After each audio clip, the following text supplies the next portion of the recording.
आज हम बात करेंगे देवी का नवा स्वरूप सिद्धिदात्री के बारे में, जिसके नाम मात्र से भक्तों के सभी कार्य सिद्ध हो जाते हैं। माँ दुर्गा जी की नौवीं शक्ति का नाम सिद्धिदात्री हैं। ये सभी प्रकार की सिद्धियों को देने वाली हैं। नवरात्रि पूजन के 9वें दिन इनकी उपासना की जाती है। इस दिन शास्त्रीय विधि विधान और पूर्ण निष्ठा के साथ साधना करने वाले साधक को सभी सिद्धियों की प्राप्ति हो जाती है। सृष्टि में कुछ भी उसके लिए अगम्य नहीं रह जाता है। ब्रह्मांड पर पूर्ण विजय प्राप्त करने की सामर्थ्य उसमें आ जाती है। मां सिद्धिदात्री भक्तों और साधकों को ये सभी सिद्धियां प्रदान करने में समर्थ हैं। देवी पुराण के अनुसार भगवान शिव ने इनकी कृपा से ही इन सिद्धियों को प्राप्त किया था। इनकी अनुकंपा से ही भगवान शिव का आधा शरीर देवी का हुआ था। इसी कारण वे लोक में अर्धनारीश्वर नाम से प्रसिद्ध हुए। मां सिद्धिदात्री 4 भुजाओं वाली हैं। इनका वाहन सिंह है। ये कमल पुष्प पर भी आसीन होती हैं। इनकी दाहिनी तरफ के नीचे वाले हाथ में कमल पुष्प है। प्रत्येक मनुष्य का यह कर्तव्य है कि वह मां सिद्धिदात्री की कृपा प्राप्त करने का निरंतर प्रयत्न करें, उनकी आराधना की ओर अग्रसर हो। इनकी कृपा से अनंत दुख रूप संसार से निर्लिप्त रहकर सारे सुखों का भोग करता हुआ वह मोक्ष को प्राप्त कर सकता है। नवदुर्गाओं में मां सिद्धिदात्री अंतिम हैं। अन्य 8 दुर्गाओं की पूजा उपासना शास्त्रीय विधि विधान के अनुसार करते हुए भक्त दुर्गा पूजा के 9वें दिन इनकी उपासना में प्रवृत्त होते हैं। इन सिद्धिदात्री मां की उपासना पूर्ण कर लेने के बाद भक्तों और साधकों की लौकिक पारलौकिक सभी प्रकार की कामनाओं की पूर्ति हो जाती हैं। मार्कंडेय पुराण के अनुसार अणिमा, महिमा, गरिमा, लघिमा, प्राप्ति, प्राकाम्य, ईशित्व और वशित्व ये 8 सिद्धियां होती हैं। ब्रह्मवैवर्त पुराण के श्री कृष्ण जन्मखंड में यह संख्या 18 बताई गई है। अणिमा, लघिमा, प्राप्ति, प्राकाम्य, महिमा, ईशित्व, वाशित्व, सर्वकामावसायिता, सर्वज्ञत्व, दूरश्रवण, परकाय प्रवेशन, वाक्सिद्धि, कल्पवृक्षत्व, सृष्टि संहारकरण सामर्थ्य, अमरत्व, सर्वन्यायकत्व, भावना सिद्धि। मां सिद्धिदात्री भक्तों और साधकों को ये सभी सिद्धियां प्रदान करने में समर्थ हैं। देवी पुराण के अनुसार भगवान शिव ने इनकी कृपा से ही इन सिद्धियों को प्राप्त किया था। इनकी अनुकंपा से ही भगवान शिव का आधा शरीर देवी का हुआ था। इसी कारण वे लोक में अर्धनारीश्वर नाम से प्रसिद्ध हुए। मां सिद्धिदात्री 4 भुजाओं वाली हैं। इनका वाहन सिंह है। ये कमल पुष्प पर भी आसीन होती हैं। इनकी दाहिनी तरफ के नीचे वाले हाथ में कमल पुष्प है।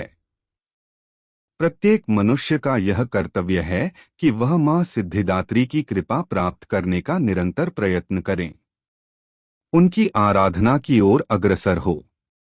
इनकी कृपा से अनंत दुख रूप संसार से निर्लिप्त रहकर सारे सुखों का भोग करता हुआ वह मोक्ष को प्राप्त कर सकता है। नवदुर्गाओं में मां सिद्धिदात्री अंतिम हैं।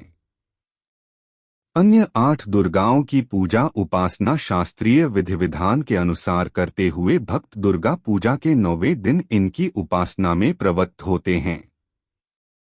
इन सिद्धिदात्री मां की उपासना पूर्ण कर लेने के बाद भक्तों और साधकों की लौकिक पारलौकिक सभी प्रकार की कामनाओं की पूर्ति हो जाती है। सिद्धिदात्री मां के कृपापात्र भक्त के भीतर कोई ऐसी कामना शेष बचती ही नहीं है जिसे वह पूर्ण करना चाहे। वह सभी सांसारिक इच्छाओं, आवश्यकताओं और स्पृहाओं से ऊपर उठकर मानसिक रूप से मां भगवती के दिव्य लोकों में विचरण करता हुआ उनके कृपारस पीयूष का निरंतर पान करता हुआ विश्व भोग शून्य हो जाता है। मां भगवती का परम सान्निध्य ही उसका सर्वस्व हो जाता है। इस परम पद को पाने के बाद उसे अन्य किसी भी वस्तु की आवश्यकता नहीं रह जाती। माँ के चरणों का यह सान्निध्य प्राप्त करने के लिए हमें निरंतर नियमनिष्ठ रहकर उनकी उपासना करनी चाहिए।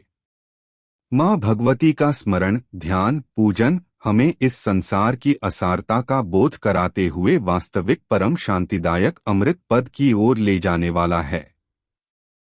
महानवमी के दिन विधि विधान से माता रानी की पूजा के साथ हवन किया जाता है। साथ ही देवी को भोग में हलवा, पूरी और खीर का भोग लगाया जाता है। धन सुख समृद्धि पाने के लिए नवरात्रि का आखिरी दिन बेहद खास माना जाता है। कल शारदीय नवरात्रि की नवमी तिथि है। महानवमी पर कंजक पूजन के साथ ही नवरात्रि का समापन हो जाएगा। यह दिन मां सिद्धिदात्री को समर्पित है। मां दुर्गा की नौवीं शक्ति को सिद्धिदात्री कहा जाता है। महानवमी के दिन विधि विधान से माता रानी की पूजा के साथ हवन किया जाता है। साथ ही देवी मां को भोग में हलवा, पूरी और खीर का भोग लगाया जाता है। सुख, धन, समृद्धि पाने के लिए भी नवरात्रि का आखिरी दिन बेहद खास माना जाता है। इस दिन पूजा करने से मां सिद्धिदात्री सभी मनोरथ सिद्ध करती हैं। इस दिन पूजा के दौरान मां सिद्धिदात्री की आरती करना भी शुभ होता है। सनातन परंपरा में नवरात्रि के दौरान मां दुर्गा के 9 स्वरूपों की आराधना करने का विशेष महत्व बताया गया है। नवरात्रि की आखिरी तिथि यानी नवमी के दिन मां सिद्धिदात्री की पूजा अर्चना करने का नियम है। शक्ति के 9वें स्वरूप की भक्त यदि पूजा करें तो विशेष फल की प्राप्ति किया जा सकता है। नवमी को मां सिद्धिदात्री की पूजा करने से घर में आर्थिक खुशहाली आती है और घर का वातावरण सुखद बना रहता है। पूजा पाठ के साथ ही कुछ उपाय करके माता का विशेष आशीर्वाद पाया जा सकता है। आइए कुछ उपायों के बारे में जानते हैं ताकि घर में सुख समृद्धि का वास हो सके। धार्मिक मान्यता है कि अपनी क्षमता के अनुसार अगर आराध्य देवी देवता की विशेष पूजा की जाए तो मनोकामनाएं पूरी होती हैं। नवरात्रि के आखिरी दिन यानी नवमी को मां दुर्गा के 9वें स्वरूप मां सिद्धिदात्री की कृपा पाने के लिए कुछ उपाय किए जा सकते हैं।